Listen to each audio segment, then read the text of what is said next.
Hello everyone, Helen here, and welcome into the Campervan.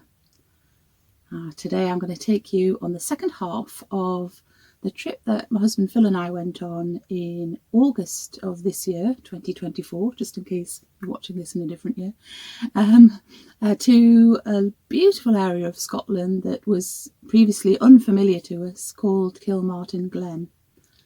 And last time I took you along on our journey to get there when we found a few interesting things along the way. And then the day that we spent in Kilmartin Museum, which we thought would be a really good starting point for learning more about the area that we were in, which is really rich in archaeology and history. And it did prove to be a good decision to go around the museum first. The things that we then visited meant a lot more because we knew a little bit about them. So I do hope that you like a bit of archaeology and history, because today there is quite a lot of it. And I know that sometimes the places that we visit just look like, they do just look like a heap of stones. You know, they don't look necessarily very impressive. But you don't have to delve very far to find that there's an awful lot of interesting things have been found out about the site. So it's another case of not judging a place by how it looks, but just, finding out a bit more information about it and why it was once a very significant place. So come along with Phil and I, and we will take you on the rest of this trip. We had a lovely quiet night in the Nature Reserve car park on the edge of Kilmartin Glen. Here's the map to show you where we were: on the western side of Scotland, south of Oban and northwest of Glasgow. And that morning we set off in sunshine, which remained with us for at least part of the day, and we soon found ourselves back in the village of Kilmartin, ready to start a walk that would lead us to some of the ancient sites that we'd read about in the museum. In the flatlands of the glen there's a line of 5 mostly Bronze Age burial cairns dating to about 4,000 years ago, and they're spread over 2.5 miles, with many other sites dotted nearby. The first, called Glebe Cairn, was a site that we'd seen through one of the museum windows. When it was first excavated in the 1860s, 2 graves were found here, of a woman and a man. Originally, the woman's grave was at the centre of 2 small stone circles, and it's thought that when the man, perhaps the woman's partner, was buried, the whole area was covered with a pile of river cobbles to create a cairn. The couple were probably of high status. The woman was buried with some jewellery made of black jet that came from Whitby in North Yorkshire, and a beautiful clay bowl that we'd seen in the museum. We walked onwards to get to the next cairn.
Largie North Cairn was excavated in 1930, and by then the cobbles on the cairn were much reduced, used by locals for their own building projects. The grave was found at the centre, but a single tooth was the only hint of the occupant. The soil in the glen is generally rather acidic, which means that bones rarely survive. Phil climbed up onto the top and discovered that the inside of this cairn was accessible to visitors, so, as usual, I couldn't resist going down inside, and so I lowered myself as carefully as possible, though the stone steps were quite deep for my rather short legs. Still, I got down safely. And as we found elsewhere, a skylight has been incorporated into the roof in modern times, so it wasn't too dark down there. The underside of the lid that would have covered the kist or coffin was decorated with over 40 round carved indentations, plus about 10 axe head shapes, leading archaeologists to suggest that the occupant might have been involved in the metalworking trade. We replaced the cover on the outside of the cairn before we left, just to make sure that what was inside would be preserved, and we walked onwards to the third tomb. This one was called Nether Largie Mid-Cairn, built in the same Bronze Age period as the two cairns we'd just visited. You can see these first two cairns in this photo here, and how they are all aligned with one another. It wasn't possible to go inside this cairn, which had been excavated in 1929. 2 empty stone graves had been found, but the acidic conditions again meant that no human remains were found. Lunchtime was approaching, so we decided to make our way back to the van and have something to eat, and I managed to squeeze in a bit of crochet time too. After lunch, we drove to a different car park so that we could revisit the wonderful Nether Largie standing stones, probably erected about 3,500 years ago, and which have some ancient carvings called cup and ring marks on some of the stones, but a bit more about rock carvings later. Next, we walked across the fields to visit a stone circle, Temple Wood, which began as a simple wooden circle about 5,000 years ago and was later used as a burial site, a stone kist with a circle of stones placed around it. Here I'm demonstrating how a person would have been placed in the kist. Archaeologists were able to work out the positioning of the body from the phosphate remains in the soil because no actual bones were found. There were also some more ring markings carved into a couple of the stones here. A less well-preserved stone circle stands nearby.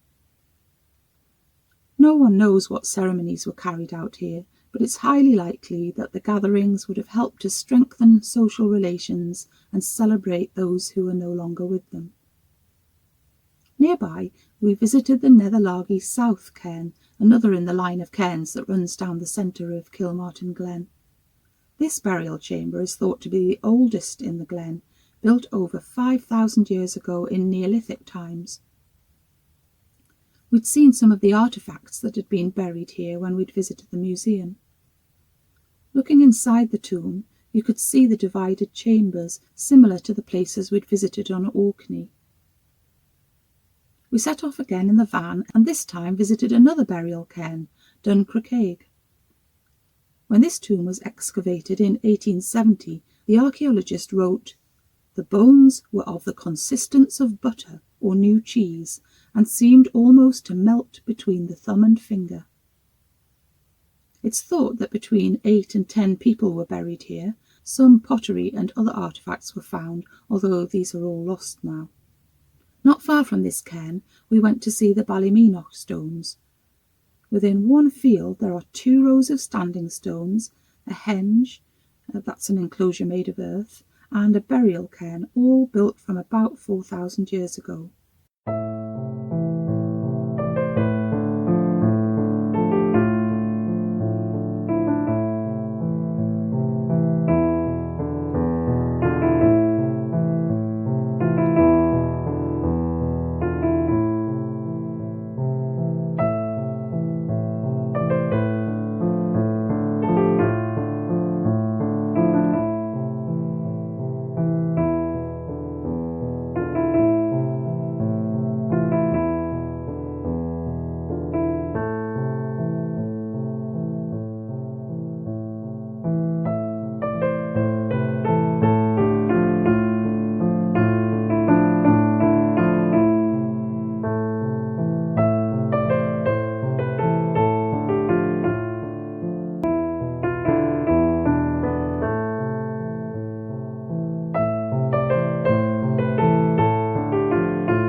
had one final mission that day, and that was to go and see some fine examples of Bronze Age rock carvings, and I'm including here a couple of other rock art locations that we visited on the following day.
By this time we were hungry and drove to Loch, where we had a pleasant meal at the Grey Gull Hotel.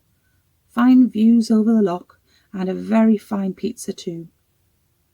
Setting off to find an overnight spot, Phil realised that we were very close to one end of the Crinan Canal, which allows shipping to travel a shorter route from Glasgow to the sea. So we paused there for a short while to take a look before continuing on our way. And in fact, that night we parked right next to the Crinan Canal in a place designated for overnight parking. Despite some wild and wet weather through the night and into the first part of the morning, and actually it always makes me feel extra cosy to hear the rain and wind battering the van,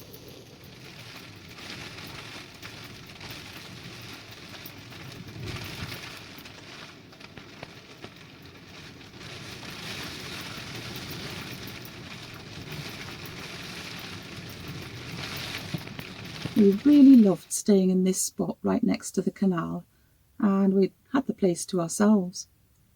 We paid £10 to stay there, which we had to pay online, and I braved the rain to wander around and take some photos of the lovely location. There's something very peaceful about spending time next to water, and I love the atmosphere of the canal side environment. As we got underway once again, the rain eased off, and by the time we reached Barnluasgan Nature Reserve, the sun had come out, and we were even able to sit with the side of the van open and put the roof back up to dry it off after the rainy night. Phil went off on a little walk in the hope of spotting beavers. No luck there, I'm afraid, whilst I wandered over to the information centre and learnt some things about beavers that I didn't know, such as the fact that the Scottish beavers are a different species to the North American beavers, and that beavers are apparently about the size of a fat spaniel. I was also surprised to learn that beavers don't eat fish, they're vegetarian. When Phil returned, we had some lunch, then decided to follow the route of the Crinan Canal to the seaward end of the waterway, calling in at the village of Crinan on the way, a lovely quiet spot. At the Crinan Sea Loch, we enjoyed the tranquillity of the still water and had some refreshments in a little canal-side coffee shop. We set off again because there was one more place that we wanted to visit that day.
come to visit another of the sites that we'd learnt about in the Kilmartin Museum, the ancient medieval fort of Dunadd, which was in use about 1,300 years ago.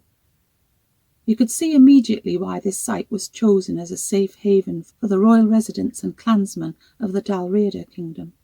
It was the highest ground for miles around and a great lookout point for the surrounding countryside. A series of ramparts helped to protect the fort from enemies, and I definitely found that it wasn't the easiest route to climb up because it was so rocky in places and often quite steep.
Evening was soon upon us, so we drove through more beautiful countryside to get to an overnight spot that was next to a forest above a loch.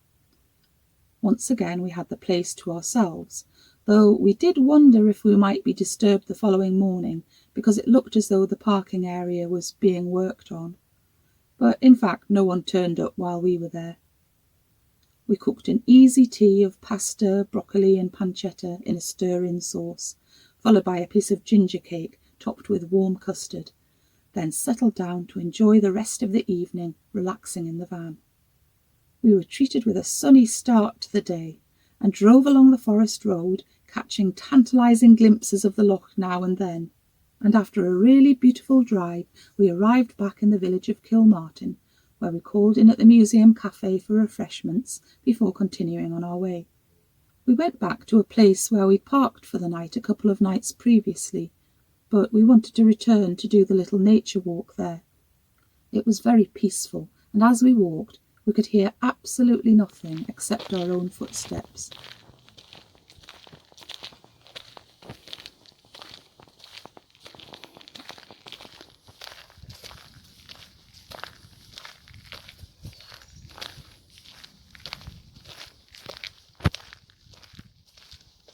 We picked up a leaflet with a nature trail on it, so we had fun looking out for the numbered posts and reading the notes for each spot.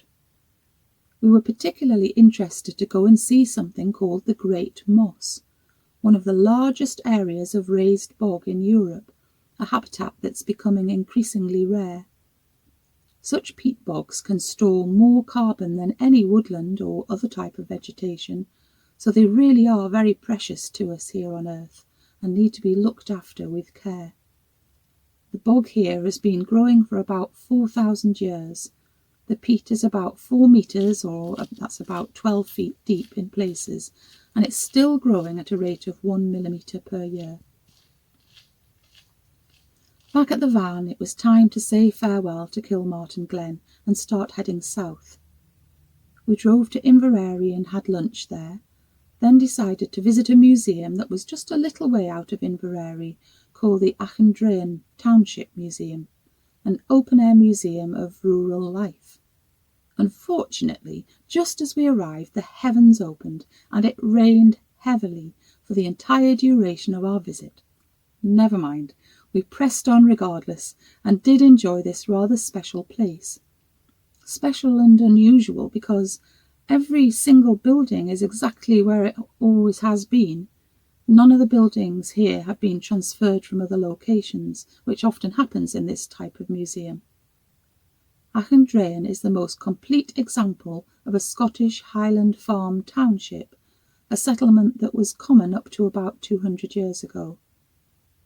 It was amazing to think not only about the individual families who'd lived in each of the houses, but of how they must have worked together as a community to support each other, because life was undoubtedly very hard for them a lot of the time. The rain didn't let up as we got on our way again, continuing to head south to look for a stopping place for our last night of the trip. Even through the rain and the mist over the mountain tops, the scenery was no less impressive than on a sunnier day. We drove until it was dark and stopped in a lay-by off a very quiet road overlooking the mountains. The last day of our holiday began with rain, although it soon turned into a beautifully sunny one. We had a lovely drive along the length of Loch Lomond and drove towards one more place of interest before we'd finally be heading for home.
We decided to take our homeward route through the eastern edge of Dumfries and Galloway to visit the highest village in Scotland called Wanlockhead. This tiny village, once a centre of the lead mining industry, lies at 1,531 feet above sea level.